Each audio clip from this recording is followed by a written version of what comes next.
आम्ही यावेळेस ठरवलं चांगल्या योजना द्यायच्या।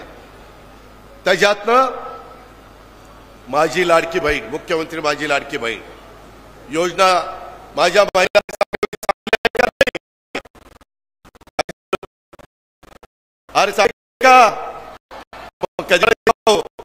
बंद करू। अरे महिलांनो, तुम्हाला सक्षम करण्याच्या करता माय माऊलींनो, माझ्या बहिणींनो, माझ्या भगिनींनो, तुम्हाला सक्षम करणं, त्याच्यामध्ये सबल करणं, तुमच्या हातामध्ये पैसे दर महिन्याला देणं, ते तुमच्या अकाउंटला देणं, माझे खुरपणीला जाणारी महिला, धुणभांडी करणारी महिला, त्याच्यामध्ये स्वयंपाक करणारी महिला, त्याच्यामध्ये कचरा गोळा करणारी महिला, झोपडपट्टीमध्ये राहणारी महिला, माझी जिरायत बागामध्ये त्या पावसावर अवलंबून असणारी माझी महिला, तिची शेतीवाडी, अशा महिलांना, गरीब महिलांना काही आर्थिक मदत, आर्थिक सक्षम त्यांना ओवाळणी दिली पाहिजे म्हणून आम्ही सगळ्यांनी हा कार्यक्रम आणला। 46,000 कोटी आज महाराष्ट्रातल्या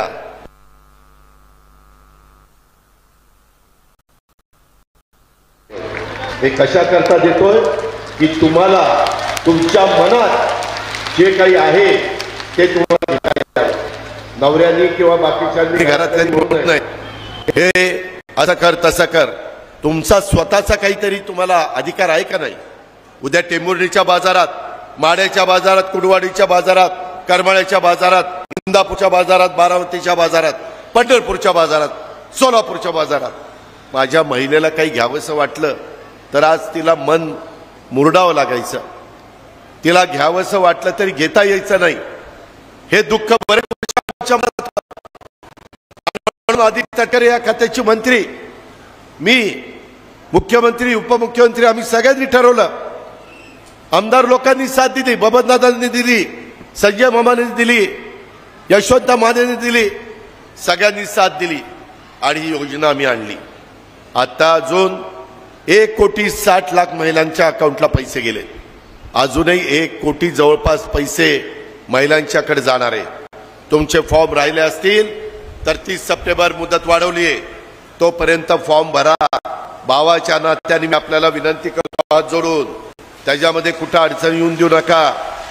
त्याच्यातून तुमचा अधिकार आहे, हक्क तुम्हाला मिळाला पाहिजे आणि ते महायुतीच्या सरकारच्या माध्यमातून करतोय। त्याच्यामध्ये विरोधक टीका करतायत, कशाला पाहिजे हे असं, त्यांच्या काय पोटात दुखतंय, त्यांचं सरकार असताना तरी नाही, आम्ही त्या ठिकाणी देतोय तर यांना बघवत नाही। माझी तुम्हाला सगळ्यांना महिलांना विनंती आहे की ह्या सगळ्या योजना ज्या आहेत त्या योजना तुम्हाला देण्याच्या करता काहींनी विरोध केला, कोर्टात गेलेत, परंतु कोर्टाने ते फेटाळलं। नंतर आता सांगतायत आम्ही सरकारमध्ये आलो तरी योजना बंद करू। मला या सभेच्या निमित्तानं माझ्या माढा विधानसभा मतदारसंघातल्या मायमाऊलींना सांगायचंय, हे आपल्याला बंद करायचं नाही, नाही बंद करायचं ना, नाही चालू ठेवायचं आहे। त्याच्याकरता पुढेही 5 वर्ष आपलं सरकार आलं पाहिजे। त्याकरता माढा विधानसभा मतदारसंघामध्ये घड्याळाला बटन दाबायचं आहे, घड्याळाला बटन दाबा, ते घड्याळाला बटन दाबलं तुमची योजना पुढे 5 वर्ष चालू। काही ठिकाणी घड्याळ असेल, काही मतदारसंघात धनुष्यबाण असेल, काही मतदारसंघात कमळ असेल। हे यंदा चांगल्या योजना आणलेल्या पुढे त्याचा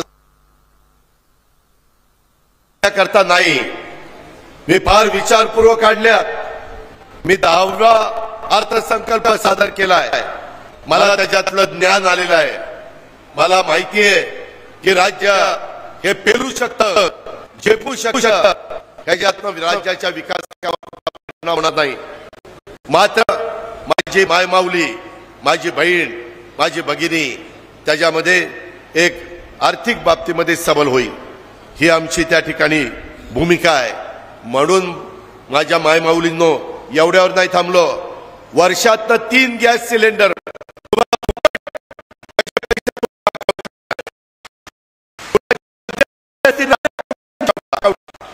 आपल्या गरीबाच्या मुली शिकत नाही, त्यांना आता शिक्षण गरीब घरामध्ये जन्माला आलेल्या मुलीला कॉलेजचं शिक्षण मोफत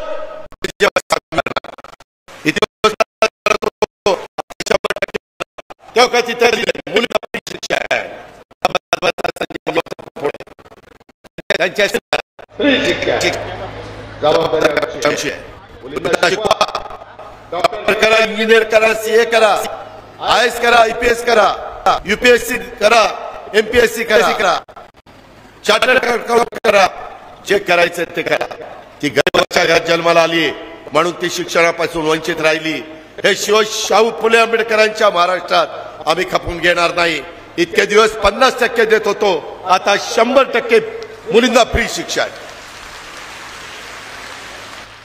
त्याच्यामध्ये मुलगी जन्माला आली 18 वर्षाची होईपर्यंत तिला टप्प्याटप्प्याने 1,01,000 रुपये तिच्याकरता आम्ही देणार. 1,00,000 रुपये. काय करायचं नाही, करण्याची जबाबदारी आमची. तिनं शिकावं, तिनं मोठं व्हावं, आई बापाचं नाव वाढवावं, ज्या घरात लक्ष्मी म्हणून जाईल त्या घराला पुढे न्यावं ही आमची भावना आहे. राजमाता जिजाऊंनी, पुण्यश्लोक अहिल्यादेवी होळकरने, क्रांती ज्योती सावित्रीबाई फुलेंनी, रमाई मातांनी सगळ्यांनी ह्या गोष्टी सांगितलेल्या आहेत. त्या रस्त्याने आम्ही चाललोय. तुमच्या आशीर्वादाची गरज आहे, माय माऊलींना तुमच्या पाठिंब्याची गरज आहे. हे सांगण्याच्या करता या जनसन्मान यात्रेच्या निमित्तानं आलेलो आहे.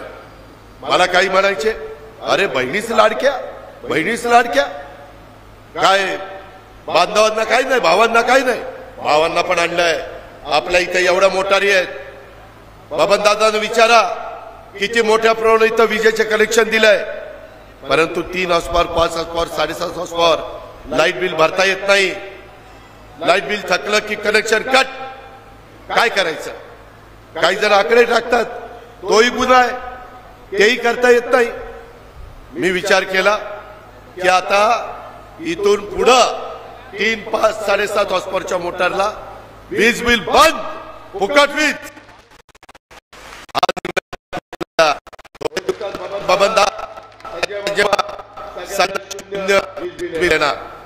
मागचं देणं काही नाही, पुढचं बिल काही नाही. मागचं द्यायचं नाही, पुढचं द्यायचं नाही. फक्त चांगली इमारतद्वारे शेतीवाडी करा, चांगली पिकं घ्या, मुलाबाळांचं कल्याण करा. आर्थिक त्या भागामध्ये कशी सुबत्ता येईल याबद्दलचा आम्ही आहे पाठीशी. बाकीची कामं आम्ही करतोय, रस्ते करतोय, वंदे भारत ट्रेन करतोय, विमानतळ, बंदर, पोर्ट सगळं करतोय. पण आपला भाग पण पुढे गेला पाहिजे. याकरता या योजना आहेत, हे आपले आहे. हे सरकार तुमचं आहे, हे तुमच्या करता काम करताय. त्यामध्ये आम्ही तिथे आहोत. तुम्ही त्या बाबतीमध्ये काळजी करू नका. माझी तुम्हाला विनंती आहे की आम्ही शेतकऱ्यांना, दादा तुम्ही म्हणायचा की अजित पवार आम्हाला दुधाचा दर परवडत नाही, दादा 5 रुपये लिटरला वाढवून दिले, तरी अजून मागणी आहे, अजून काही त्याच्यातनं मार्ग काढतो. काळजी करू नका.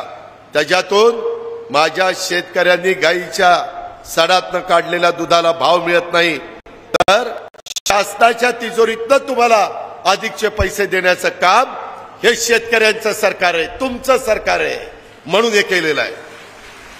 त्या पद्धतीनं आपण त्या ठिकाणी पुढे चाललेलो आहे. दिशाभूल करतात, त्यांचं काही तुम्ही त्या ठिकाणी ऐकू नका. लोकसभेला जरा ऐकलं, त्याची किंमत आपल्याला मोजावी लागली. कापसाचा, सोयाबीनचा, ऊसाचा दर कसा वाढेल त्याबद्दलचा आमचा प्रयत्न चालू आहे. सौर ऊर्जा पंप माझ्या शेतकऱ्यांना देण्याचा प्रयत्न आम्ही आता इथून पुढे करणार आहोत. तुम्हाला आता रात्री वीज इथून पुढे वर्षांनी देणार नाही, दिवसा वीज.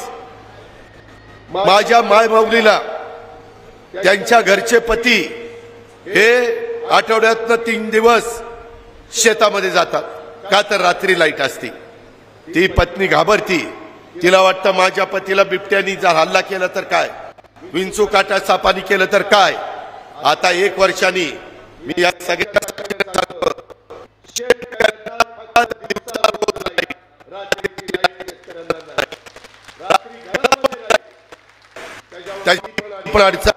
आम्ही केली आहे. 2,500 मेगावॉट वीज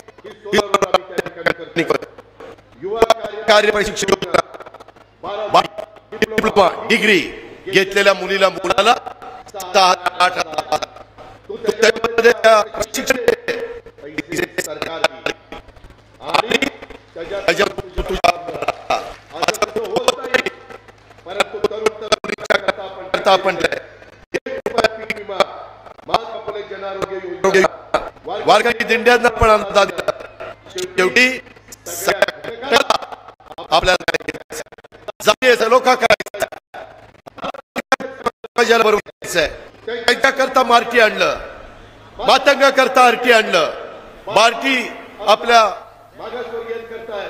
सारथी बहुजन समाजाच्या करताय, ब्राह्मण आणि इतर समाजाच्या करता अमृत आहे, ओबीसी करता महाज्योती आहे, सगळ्यांच्या करता योजना आणल्यात. काळजी करू नका, आम्ही तुमची माणसं आहोत, तुम्ही एक परिवार आहे, माझी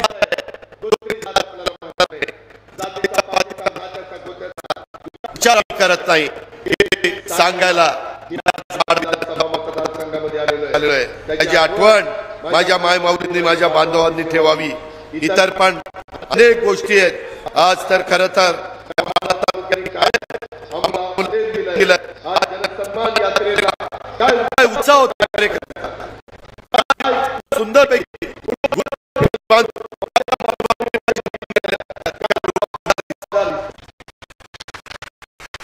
एकदम गाड्यालाही लाजवर असं रुबाबदार दिसत आहे. फोटो काढा जाताना म्हणून माझा फोटो काढा.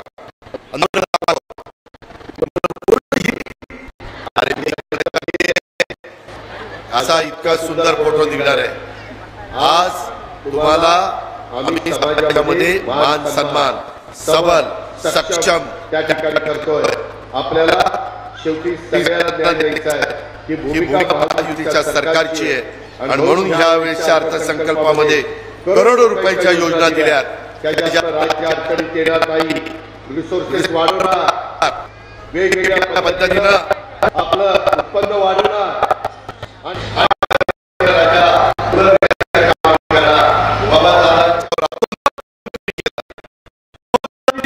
तुम्हाला दिलं. कधी मागे असले नाही, कसल्याही प्रकारे प्रसंग आली, अनेक संकट आली, पण दादा कायम माडा विधानसभा मतदारसंघाच्या जनतेच्या मागे उभे राहिले. ते हे बबन दादा, त्यांची साथ सोडायची नाही, ते सांगतील तसं ऐकायचं आहे. बाकीचं मी तटकरे साहेब पुढे ठरवीन, पण कुठेही अंतर पडून देऊ नका. मी पेपरला वाचतोय काही जण माडा विधानसभा मतदारसंघाच्या उमेदवाराच्या विरोधात सगळे एकत्र आलेत, एकाच एक उमेदवार द्यायचा, शपथा घेतायत. शपथा कुठं देवळात जाऊन, ठीक आहे त्यांचं त्यांनी शपथा घ्या किंवा आणखीन काही करा. कामाचा माणूस कोण आहे? बबन दादा. दुसरी ती बिनकामाची आहेत, त्याच्यावर ती शपथा घेत बसलीत. ज्यावेळेस माणसाचा स्वतःवर विश्वास राहत नाही त्यावेळेस माणूस जाऊन कुठेतरी शपथ घेतो. अरे मी तुमची शपथ घेतो. अरे तुझा लात मारेल तिथं पाणी काढण्याची धमक नेतृत्वामध्ये असल्यानंतर कशाला शपथा घ्याव्या लागतात? या बबन दादामध्ये माझा उजनीच्या संदर्भातल्या बॅकवॉटरच्या उपसा सिंचन योजना असतील. आता आम्ही योजना या सोलरवर घेणार आहे. लाईट बिल नाही आलं पाहिजे, तोही कार्यक्रम हातात घेतलाय. खूप काही योजना चाललेल्या आहेत. माझी तुम्हाला विनंती आहे, मला अर्जंट मुंबईला जायचंय, त्याच्यामुळं अंधार पडल्यावर विमान उडणार नाही. मी परत येईन. माय माऊलींनो काळजी करू नका. आता रक्षाबंधनाच्या निमित्तानं हा भाऊ आलाय, उद्या भाऊबीजेच्या निमित्तानं मी येईल आणि तुम्हाला ओवाळणी टाकल्याशिवाय मी मागा हटणार नाही. अशा प्रकारचा शब्द माझ्या माय माऊलींना देतो, माझ्या भगिनींना देतो. परंतु तुम्ही पण आम्हाला पाठिंबा द्या, आम्हाला त्या ठिकाणी आशीर्वाद द्या, आम्हाला साथ द्या. एवढीच आग्रहाची नम्रतेची कळकळीची विनंती करतो. प्रचंड संख्येने माय माऊली आले, त्याच्याबद्दल सगळ्यांना आभार मानतो, धन्यवाद देतो आणि पुढच्या कार्यक्रमाला जातो. जय हिंद, जय महाराष्ट्र, जय राष्ट्रवादी.